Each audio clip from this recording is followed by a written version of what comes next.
Now, who can draw benefits on Bob? Of course, Bob can. Bob's spouse can. Bob's minor children can. Bob's disabled kids can.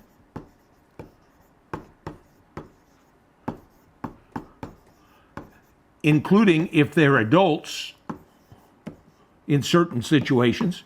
Bob's ex-spouses can, if Bob is married to them for at least 10 years. So I have one worker, and we can have 1, 2, 3, 4, 5 different people can draw on one worker's account. None of these people drawing affects Bob's benefit.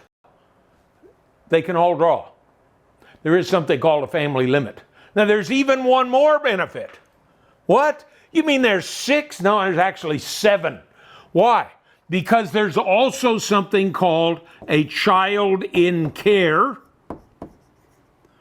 And that says if Bob qualifies and his spouse meets certain requirements I'll get to in a minute, the spouse can get a check every month to take care of little putrid, the kid.